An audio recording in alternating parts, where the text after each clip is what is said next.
I'm Jen Taylor Skinner, and this is the Electorette. I'm really excited to open this season of the podcast in conversation with my good friend, Kat Calvin.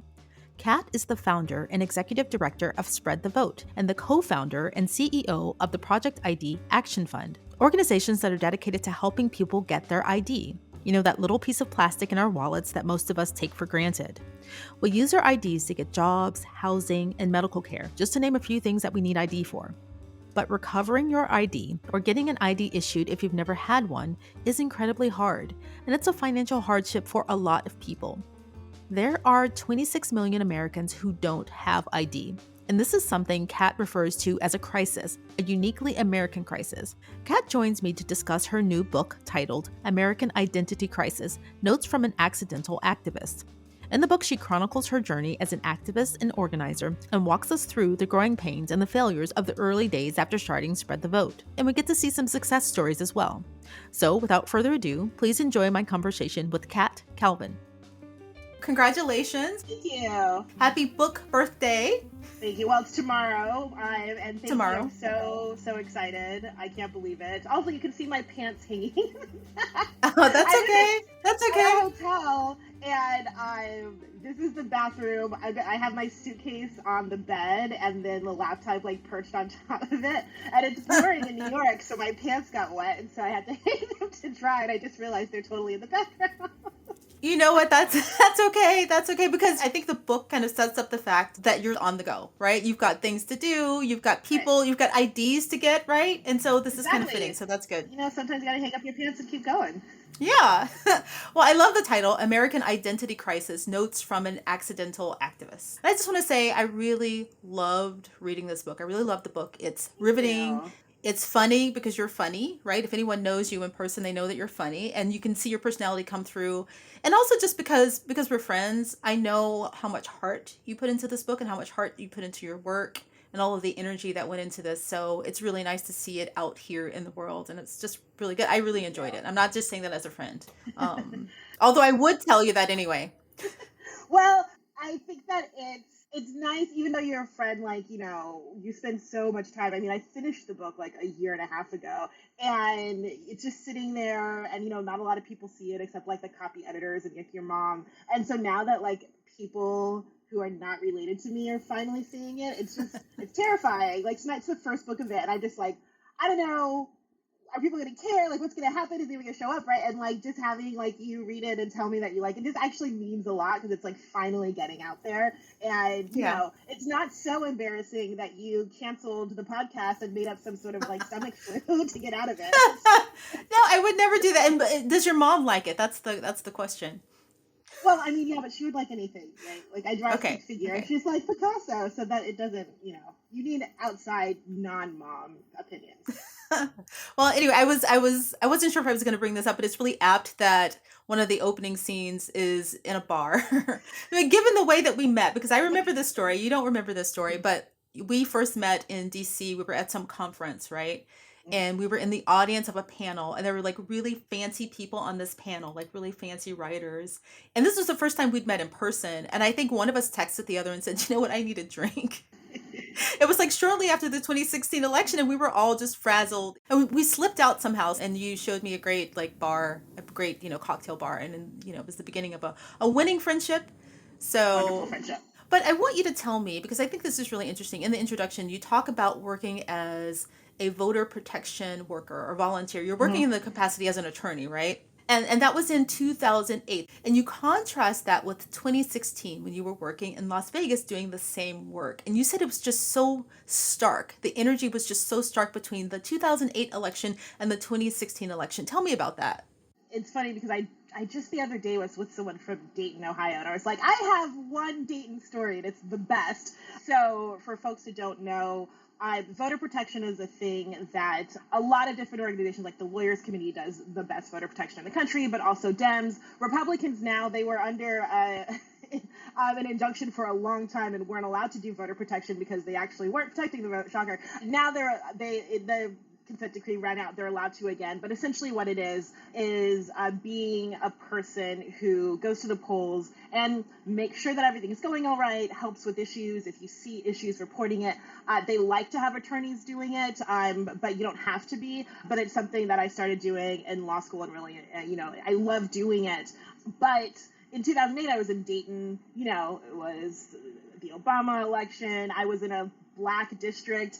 People showed up, I had to be there at 4 a.m. and there was already a line and there was a party. And even though there was a sheriff's car parked there trying to look intimidating, nobody cared. Everybody was so happy. Everybody was like, I'm voting for Obama. It's going to be great. And it was this really joyful experience. And, there weren't a lot of, serious issues with voter suppression or anything like that. But, there would be people who were in the wrong place or this or that, and we could help direct them or whatever. But for the most part, it was just kind of a big party. Everyone was really excited.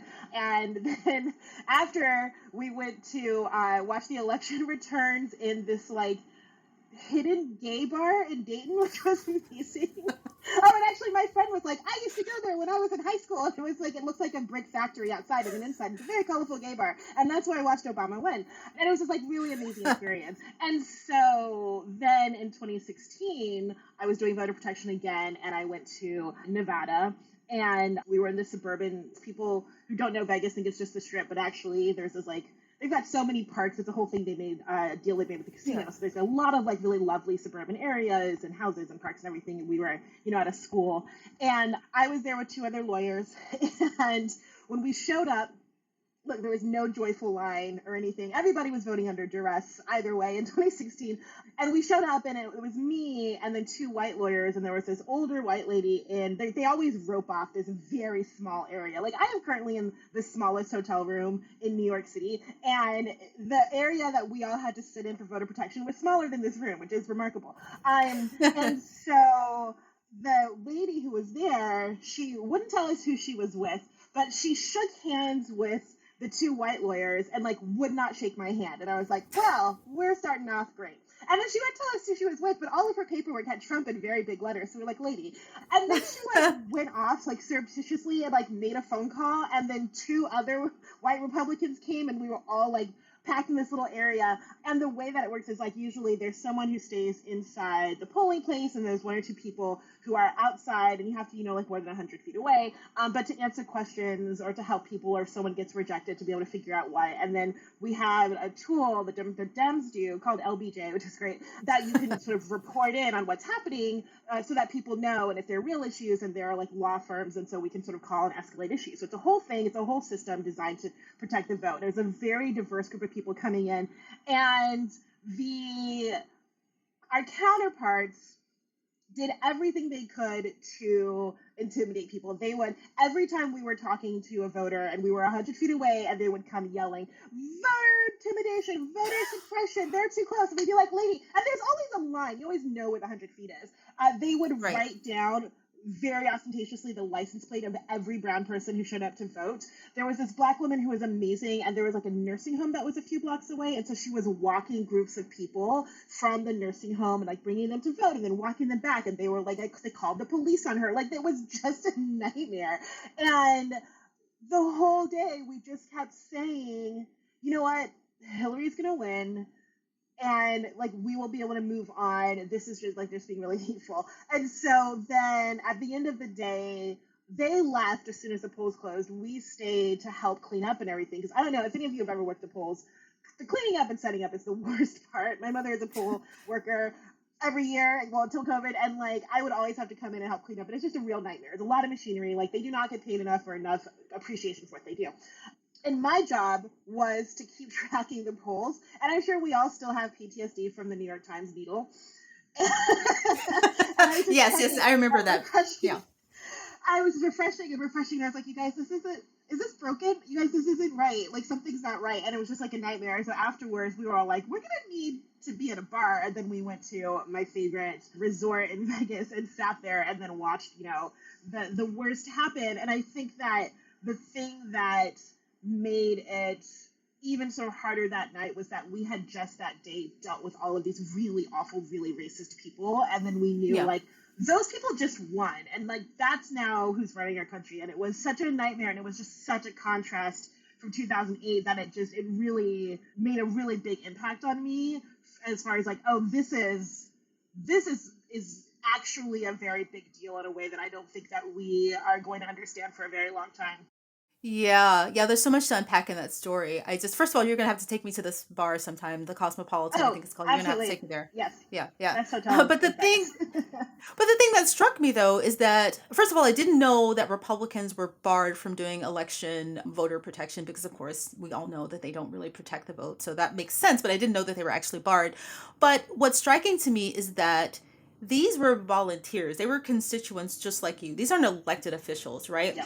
And the voter suppression that's kind of rampant in this country, it could not work as well as it does without the complicity of ordinary citizens, right? Who Yeah, were well, that's harassing everything. these Yeah. black and brown voters. Right, everything. But it's really interesting just to see a personal story and an anecdote to show how it works. We know it intellectually, but to hear it was a different thing altogether, for me at least. This is the case with every fascist movement. I've been listening to this really excellent podcast about World War II, and when you just look at sort of every situation in history, it's like, well, if it's just the leader, like people always would ask me, like, what do you want to say to Donald Trump? I'm like, nothing. I don't care about Trump.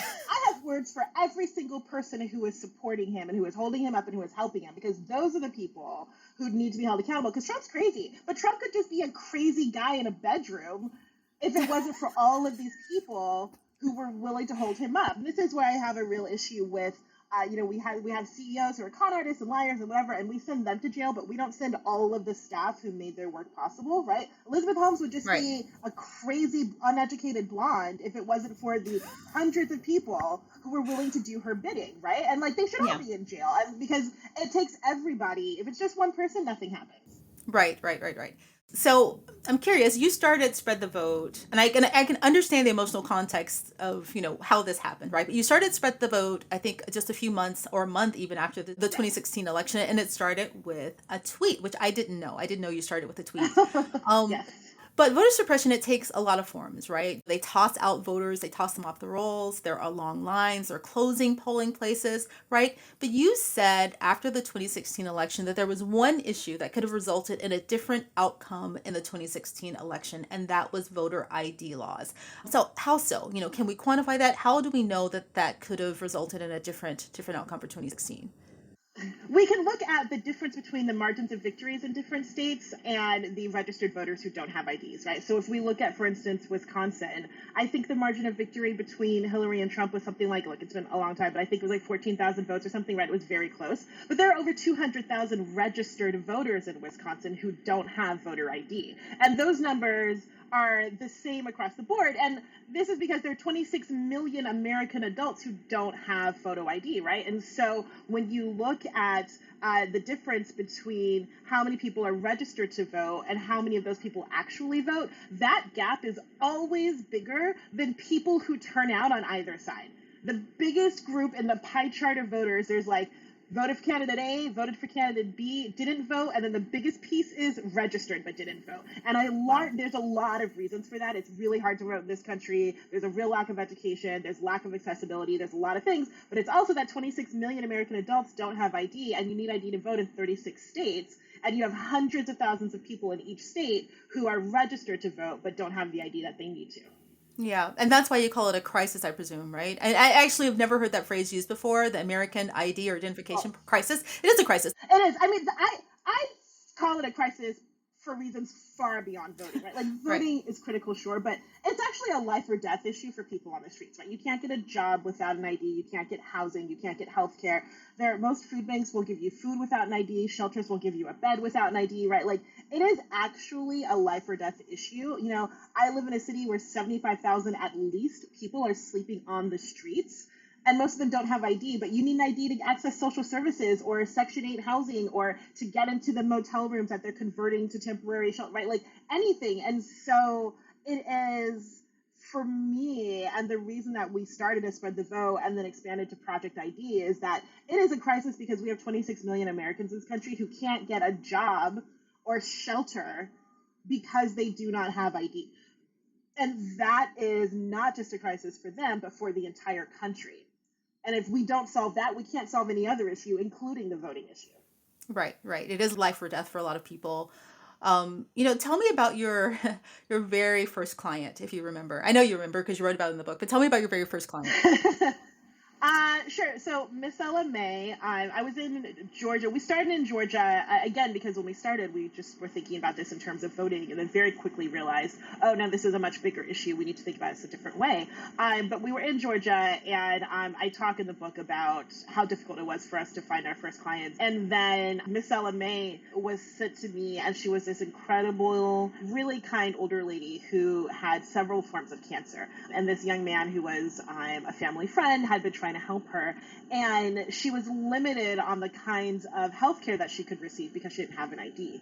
And so we started trying to help her, and it was early days, so there were a lot of things we didn't know then that we know now, but also she was a very older lady. She was from rural Georgia. She didn't have a birth certificate or any documents. And so we went through this struggle for months and months and months and months trying to help her get an ID, and then trying to help her get a passport and trying to figure out what to do.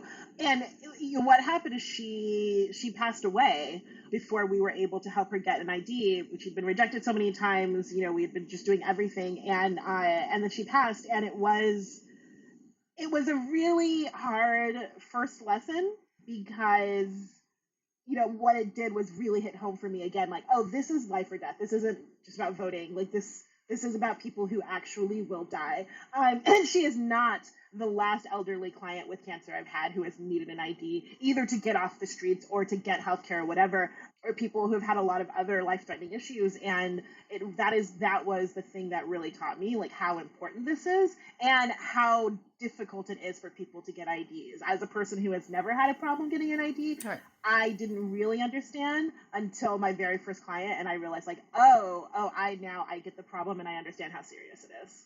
Right. You mentioned that in the book. You were talking about how in the early days of Spread the Vote, your volunteers would go out and try to help people. And the people who needed their IDs, they were trepidatious and they were suspicious, really, which makes sense. And there was this disconnect between the volunteers and the people they were trying to help, primarily because their lives were just so different. So, was that a big hindrance for you and your team in the beginning, bridging that gulf between the volunteers and the people that you help?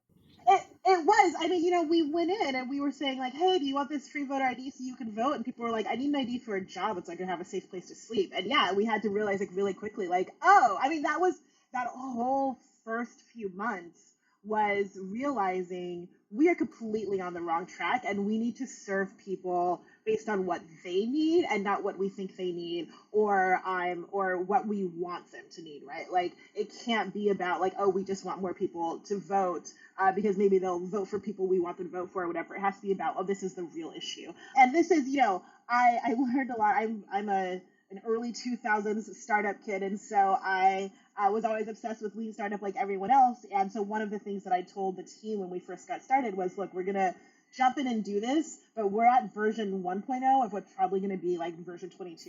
But we've got to get on the ground and figure out what we're doing and figure out if this is going to work. And I was glad that, I had prepared myself and everyone else for that, because it took a very little time for me to realize we have to change everything that we're doing. We have no idea what the issue is. And I think that is, it's a lesson that I definitely took away. It's a lesson that I think we all, as people who are serving folks who are underserved, needs to learn. There's so much privilege that comes with even being able to start a nonprofit and being able to do this work.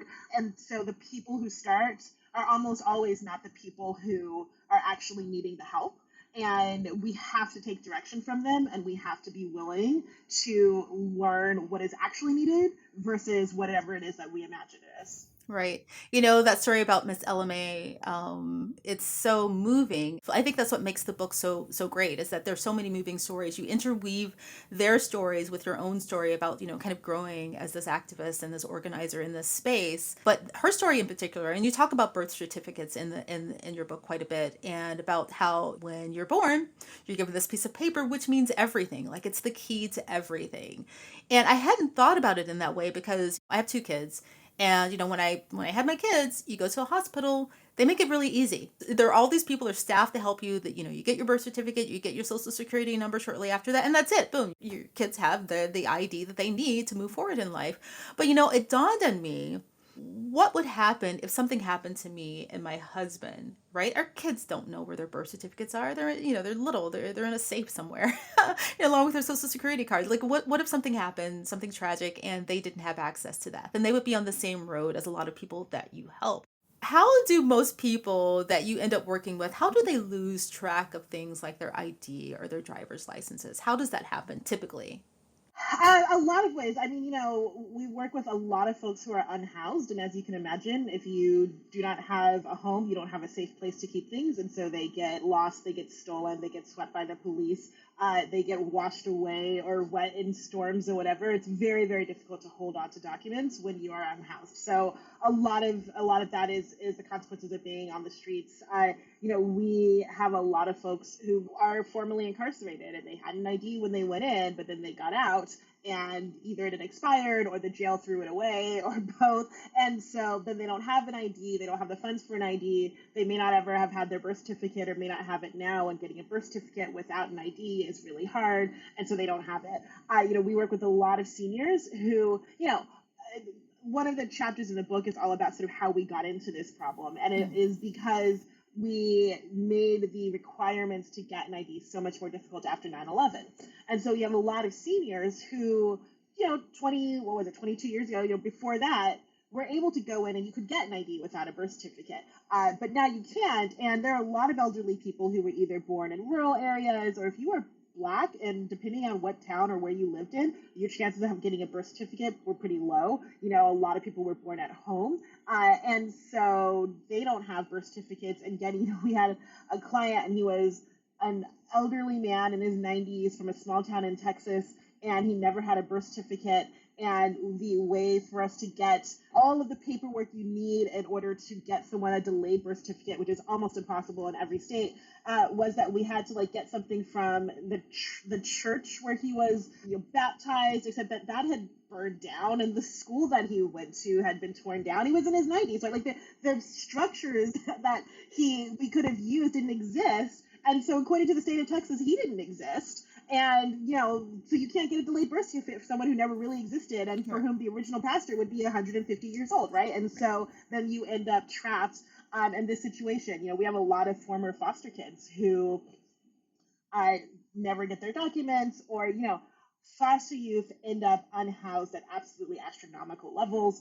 We have this thing, my next crusade, kids get unadopted, which is infuriating, and just dropped on the street. And then they don't have documents. A lot of times we have foster youth who their names were changed so many times that they don't know where their names were changed or what county clerk or what name Social Security has for them, etc. And so they don't even know where to begin to try to get an ID. One of the common tactics of domestic abusers is to lock up the documents of their victims so that they can't leave. And so we get a lot of people who have fled and they just left with whatever they could or with their children, and they don't have the documents that they need to get restarted. So there are a lot of different ways that people end up. And we also we're in a lot of areas that are storm prone: Florida, North Carolina, Texas, right? And you have a hurricane come through, it washes your house away. You don't have your ID, but you need an ID to get FEMA money, right? And so we've had people whose houses have burned down. I mean, there's so many different ways that people end up not having documents and then not being able to get them replaced.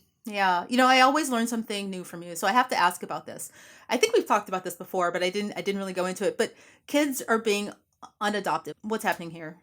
It's so cruel. You have parents, foster parents, and they adopt kids, and they just decide they don't want them anymore, or maybe they don't, they're not perfect, they don't behave well, or whatever. We have this young man, and the day he turned 18, he was still in high school. His adopted foster parents, or adopted parents, just dropped him on a corner and said, "You're on your own now," and didn't give him any documents or anything. And so he found us, and we had to actually go through a congressman to be able to help get his documents so we could get him an ID.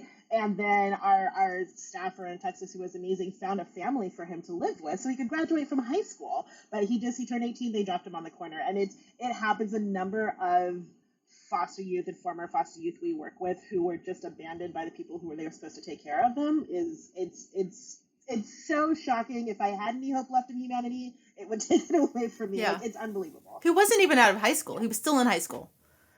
He was still in high school. Well, But okay. So yeah, that I did not realize that that was a thing. And yeah. but there's a really good line. Just going back to what we talked about there are bigger problems than voting, which you quickly found out working with these people. And there's a really great line, an analogy in the book that says something like focusing on IDs for voting was like trying to end climate change because our swimming pools are getting too hot. The ID crisis is much bigger than that, right? So tell me about what that was like. Approaching these people who said, do you need an ID to vote? And they said, no, I have these bigger problems. Was that awkward? What were those conversations like? That evolution and that moment when you had that insight. Yeah, well, I mean, look, it was pretty horrifying at times, and I'm deeply ashamed because we would ask people if they need IDs, and people would slam the door.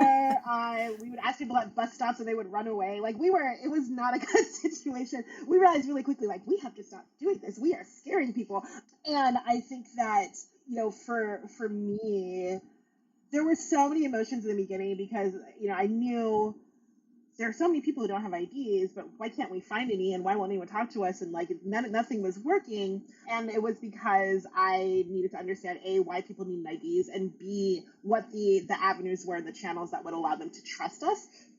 Once we figured all that out, then now we literally cannot keep up with the number of people who need IDs. It is not like it's actually a problem. Demand is so overwhelming because I just can't help 26 million people. But it took a lot of time, and so it went from frustration and like feeling like a failure, and all these people had donated to help me get started, and then they were like, "How many IDs did you score?" And I'd have to be like 0, like my dude, and like people, I would have even when we started getting IDs, we had this the brother of a very big A-list actor who somehow got in touch and like wanted to support, and he went on about how like never stopped talking about how he was Buddhist and blah blah blah. And I live in LA enough to know that if you white guys who never stop talking about being Buddhist are guys you want to stay away from. And it was literally like a few months in, and then he was like, "How many IDs did you have you gotten?" And I was like 40 something, and he literally like hung up, and I never heard from him again. And it's like it made me feel like such a failure. Like people made me feel like such a failure, and I was like, I'm just getting started, but it's like, and like the number of people, someone was like, well, I would introduce you to Hillary Clinton, but I mean, those numbers are nothing. And I'd be like, it's been 4 months, like, give me a break, and like, or people just, the number of people who really still are just like, it's not a big enough issue. We just don't care enough, or who would say, you're never going to actually make this work. And it was really hard because there was so little faith that we could do this. And we were, no one had tried to do this in this way. And so like, it was really, really difficult to try to sort of sustain when at the same time, nothing was working. Or then, and so then it just, I don't know. I think that there was a real moment of clarity of realizing, oh, this is how we have to change. And then figuring out the steps to do that. And so then when I got to Virginia, which was where I went after Georgia, and realized, oh, we have a trust issue and a concept issue. We're going to start getting people DMV IDs because that's what they really need. And we have to work through trusted partners. And so we found a food bank that was willing to partner with us, and we went the first day and like set up a table, and we had built this like all new system for like an intake form and a database, and we were like going to test it out. We were just getting set up, and this woman at the food bank just yelled, "These people are here to help you get IDs." And a line formed around the building immediately, and we Wow. literally never got our laptops out. Like, thank God the system we set up worked on phones, because immediately there was a huge line, and we were just on our phones and just for hours just sitting there helping people and getting their stories and getting their information and blah blah blah. And that was when we realized, like, oh, like I got in my car after and just like cried, and I was like, oh my god, this is it. This is how we're supposed to do this. And from there, it was just like it was gangbusters, and then it was figuring out, well, how do we get birth certificates, and like actually figuring out how to do it. But like it was all about listening and having to go through that failure to figure out, I need to go on a new path. The path that I'm on isn't the right one, and then finally getting to the right one. Right. And I love that journey that you take us on throughout the book. Because this is really hard. Like, even once you figured out a streamlined way to do this through these trusted partners, it probably still took a long time, right?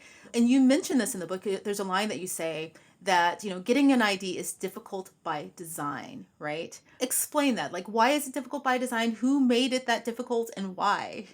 Yeah, well, it's difficult by design because of 9/11, right? So for most of us who are older, then and we're getting ideas more than 23 years ago. You probably remember that it didn't feel this hard. It's because it wasn't. You used to be able to just take a state ID from another state. And like if you were from Texas and you had a state ID, but you moved to California, you could take your Texas ID to California and they give you a California ID. There were all sorts of documents that you could take in to get an ID, so it wasn't nearly as strenuous as it is now. There were a lot of things that were a lot easier. The problem is the 1911 terrorists had something like 36 state IDs that they'd gotten legitimately, right? Mm-hmm. And so that is where real ID comes from, because the 9/11 Commission was like, we need real ID, which is probably never actually going to be implemented, but we're still faking it. But what happened under the radar is that every single state immediately changed their ID requirements. Because the fact is, for most states, it's not actually statutory. In most states, it's just like one person is the head of the Department of Transportation. In DC, it's literally just Muriel Bowser, right? Like, it's just usually one person, maybe a committee. There are very few states where it's fully statutory, where they have to get any sort of approval to change residency requirements or anything. And so almost overnight, every single state made it much more difficult to get an ID. They increased the number of documents. They decreased the types of documents that they would accept. You have to have your birth certificate for a new state ID. You can't just bring in your old state ID. They added a lot of security into the IDs themselves. Like, people actually don't realize how high-tech the security is that is in your IDs. And they just did that all overnight. They didn't have to tell the American people. They didn't have to tell anybody. They could just do it. So then what happened is, by making the IDs harder to get, because we're trying to do it for security purposes, we actually ended up cutting out 26 million people who need IDs, but for whom those requirements made it almost impossible. And so that's why this is a new issue, and it feels like this is like something no one heard of, and like it's a sort of sudden shift, and it's because it was a sudden shift. And we sort of did what we do and like overreacted and didn't think about who we would be impacting. Right.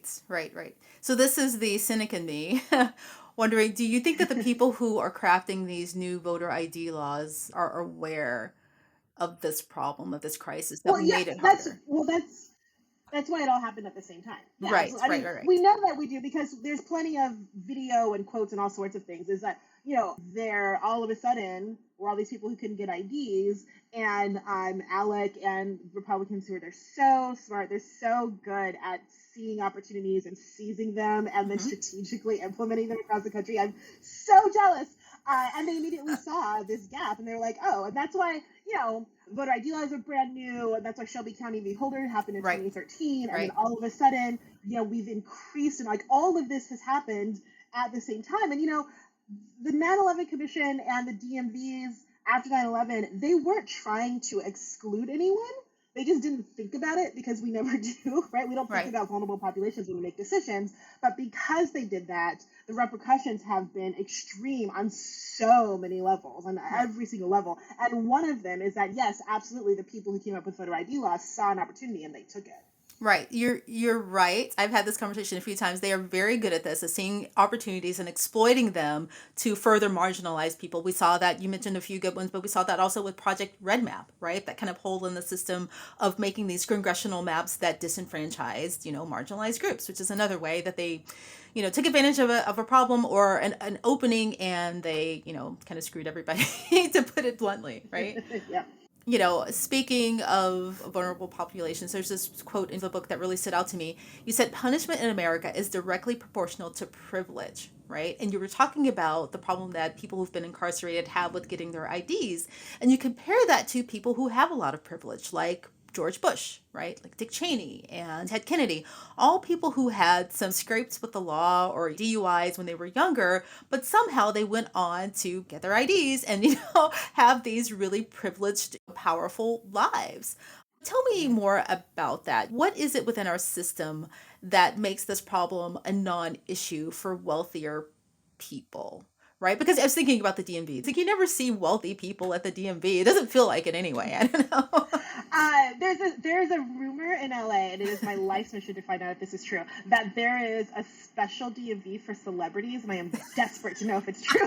I know it's I've true. been in every DMV in Los Angeles except that one, and I know it's not the Hollywood DMV because I'm there all the time. It's terrible. So that's not true. They're very nice. But I'm desperate to find out. But yeah, I mean, the thing is, we know in this country, I think it is by far not a secret, that the criminal justice system is wildly biased, right? And that if you are wealthy, particularly, but especially wealthy and white, that your chances of being punished in at all the same way as someone who is not, or even if you're not wealthy. So there is this really good documentary. I can't think of what it's called. It came out last year, but it's about this white guy who I think his last name is Painter because he is an artist and it's like a hilarious last name. But he was a young man and had some drugs on him, and he went to court, and the guy before him was a black man who had fewer drugs on him and got this incredibly harsh sentence. And then he went up in front of the judge, who of course was also a white man, and the judge said, I really see myself in you. I really think that you can rehabilitate, etc. I really believe in you. And he gave him a really, really light sentence. And this really struck this kid. And he was like, this is absolute utter bullshit. And he totally saw what's happening.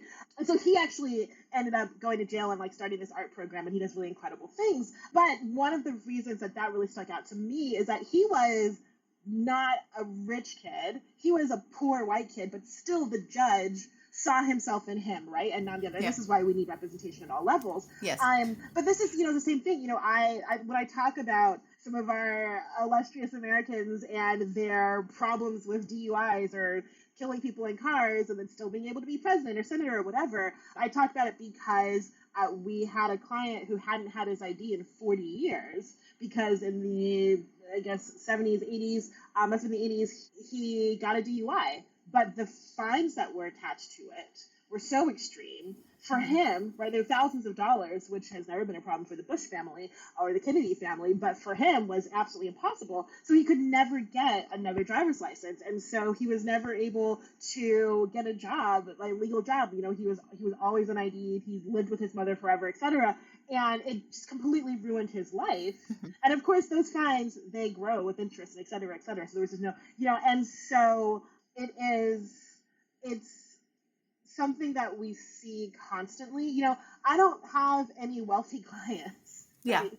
Wealthy people don't have a problem getting their birth certificates and spending the $41 on an ID, right? Right. That is not an issue. None of my clients are rich. They're all people who not only are vulnerable, but often who started out from very vulnerable circumstances. Not always, because I think we as a country do not realize that we are all 2 medical emergencies away from being homeless. And I've had, I had a client and she went to Columbia, and we have clients all the time who are well educated or whatever and who have ended up unhoused, but very, very, very often our clients are people who started very humbly, who were foster youth, who, we had a client who grew up in a tent on Skid Row, right? Because his family was unhoused. There are a lot of children who are unhoused in America, or people who just lived in poverty or people who didn't have someone who could help them, who were incarcerated, whatever, because we make it so hard to break out of our socioeconomic boxes in this country.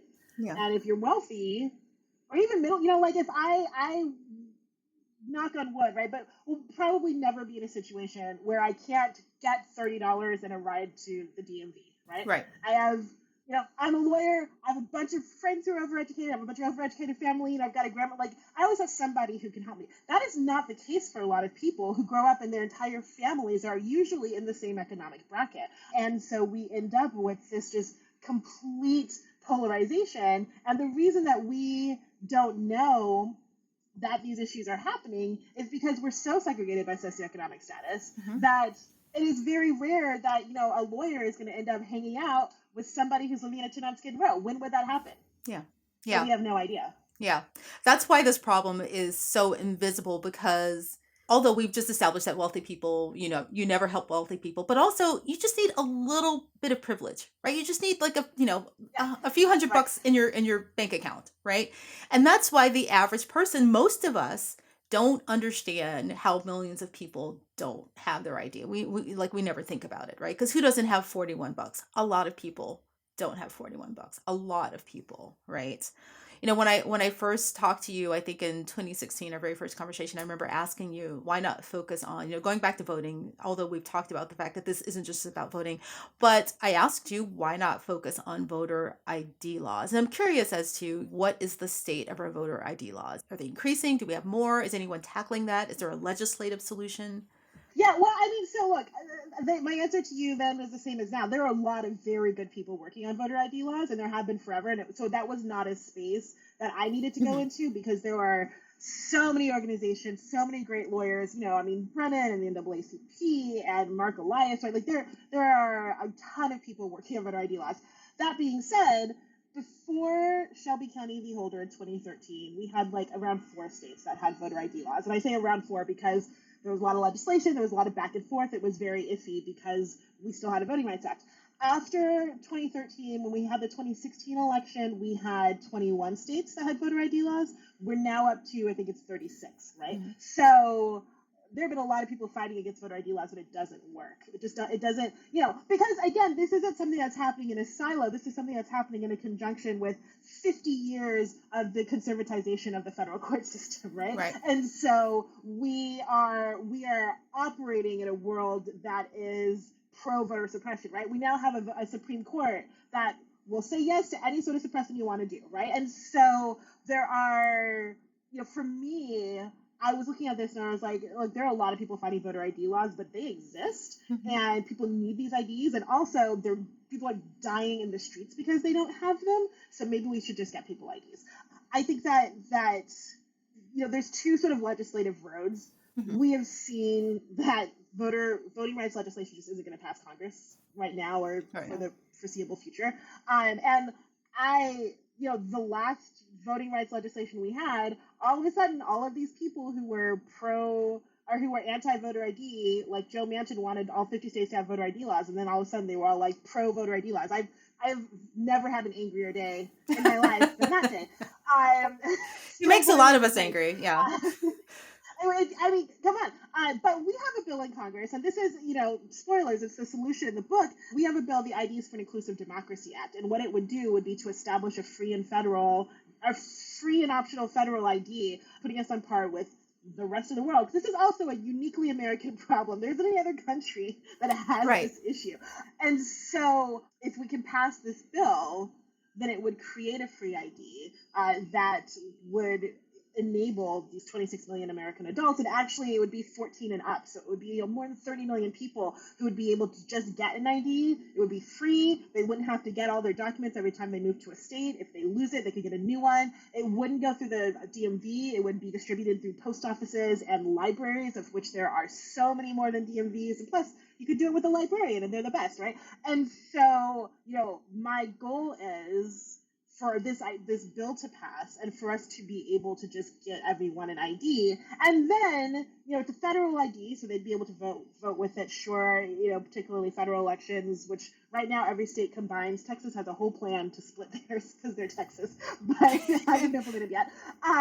But it would be, you could use it on an I-9 for jobs. You could use it for housing. You could use it to get government benefits. You could use it to open a bank. We have over 60 million people in this country who are unbanked. You need an ID to get a Right. bank account. Right. And we're moving more and more towards a cashless society post-COVID. I was just at a restaurant last night, and they didn't take cash, and the guy next to me only had cash, and the bartender was like, Wow. Yeah. well, I'll take cash. And he was shocked. I was shocked. I was like, how do you not take cash? And thank goodness his friend had come to join him for a drink. I could pay with his card. But like everywhere you go now, nobody takes cash. And Yeah. so being unbanked is a real problem. And so if we can pass this, we're working on a lot of local legislation. We have a bill in California that just passed the legislature and is on Gavin Newsom's desk to be signed, that would make IDs free. Our IDs are already free for unhoused Californians. It would make driver's licenses free, and it would make birth certificates free for low-income Californians, which is huge. And so there's a lot of legislation that we can do, and I think that if we focus on IDs as an economic issue, they're a jobs issue, they're a recidivism issue, they're a homelessness issue, then it's bipartisan and we can get them passed. And then, if people are also able to vote with those IDs, great. But if we focus on voting, nothing is going to move. Right. But if we focus on the fact that this is actually about getting 26 million Americans jobs, then that is something that can be, fought for on both sides. Really? Sorry. You had me there. You had me there until you, yeah. Here's what I'll say. What we are finding in Congress is, yes, to a point, right? Like there are right now members, honestly, of both sides, particularly of one, who are just in it to make trouble. Like they're just chaos monsters, right? And like nothing is going to change their minds, and we just have to acknowledge that.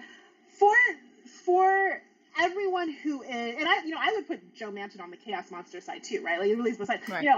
For most reasonable people, we are seeing that this is something that people get. This is about 26 million American adults not being able to have jobs. So, like that is a thing everybody understands. And when you think about like the tax money, and we spend $26 billion on homelessness every year in this country, right? Like all of these things people get. And so if we take it from a sort of center out approach, then yes, and then you just reach those margins and where nothing is going to be reasonable. But if we ignore those extreme margins, then yeah, it really is a bipartisan issue. Okay, yeah, I can see that. I'm thinking about the state of Congress right now, and there are a lot of people, and not just the outrageous ones. There are a lot of people that, if anything, has any inkling of helping humans, it's just a no-go, right? But I am, for this legislation. I'm glad that it's there. Again, people who are listening, it's in the book. I'm very happy to hear that. Yeah. We will see. Well, and this is also, why we are very much working on state legislation. I'm starting my book tour tonight, and at every stop, either I'm being joined by either a politician, a local politician, or by a local leader in the homelessness space. And a big reason that I have these politicians joining is that I want them to talk about what can we do here now, right? So tonight I'm in New York with Shahana Hanif, who is working on all of these different bills to increase access to ID NYC and to make ID NYC a more useful municipal ID, right? And so there's so much that we can do to increase ID access locally and statewide while we're working on the congressional bill, that it's only that. And so we're trying to take it, to tackle it on as many levels as possible. Yeah. While we wait for, the chaos monsters to hopefully be shuffled out at some point. Right. Well, on that note, that's really good news. I'm so happy you're on your book tour. I'm very happy about that. I'm so proud of you, and I'm really excited to see what you're going to do. And thank you so much. Thank you for joining me. It's always a pleasure talking to you. I always learn something new, and I'm always inspired. So thank you so much, Kat. Thank you so much for having me and for just being such a great friend. I'm so thrilled. And you read my book and took notes. That was amazing. Thank you. Of course. We're talking about your book. Anyway, thank you.